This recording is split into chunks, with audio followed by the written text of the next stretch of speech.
ওয়াকিল উদ্দিন আপনি লিখেছেন ৮ মাসের গর্ভবতী মা যদি কোনো কারণে মারা যান গর্ভের সন্তান কি হবে?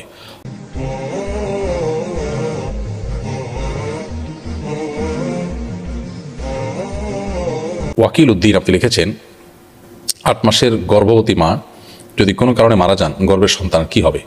অপারেশন করে মৃত মায়ের গর্ভ থেকে সন্তান বের করা জায়েজ হবে কিনা?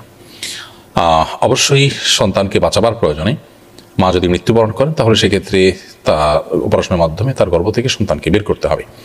কারণ একজন মানুষ মৃত্যুবরণ করেছেন ইতিমধ্যে আরেকজন মানুষও তার গর্ভে থেকে মৃত্যুবরণ করবেন, শরীয়ত সেটা কখনোই চায় না, এটা মাকাসিদুশ শরিয়াত পরিপন্থী। অতএব মা গর্ভবতী হয়ে যদি মৃত্যুবরণ করেন এবং সন্তান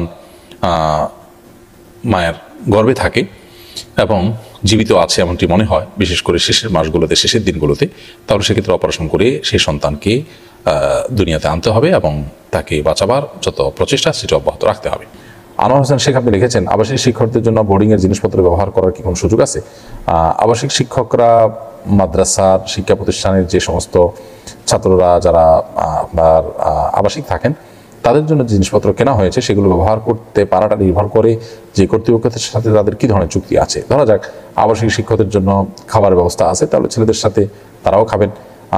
ধরা যাক আবাসিক শিক্ষকদের জন্য আপনার আবাসিক ছাত্রদের বা আবাসনের জন্য বা যারা আপনার হোস্টেলে থাকছেন তাদের জন্য যেই অ্যারেঞ্জমেন্ট আছে সেটা যদি ব্যবহার করার অনুমতি কর্তৃপক্ষ দেন তাহলে সেটা ব্যবহার করতে পারেন। সেটা যদি না হয় তাহলে সেক্ষেত্রে তারা আবাসিক থাকছেন সেজন্য তাদের মন মতো কোনো কিছু নিয়ে নিলেন, ব্যবহার করলেন একান্ত ব্যক্তিগত কাজে, যেটা না কর্তৃপক্ষ জানেন না তাদের জন্য অনুমতি আছে, তাহলে সেটা কিন্তু জায়েজ হবে না। এই জন্য বিষয়টা ভ্যারি করে আপনি কোন পরিস্থিতিতে আছেন এবং কী ব্যবহার করছেন।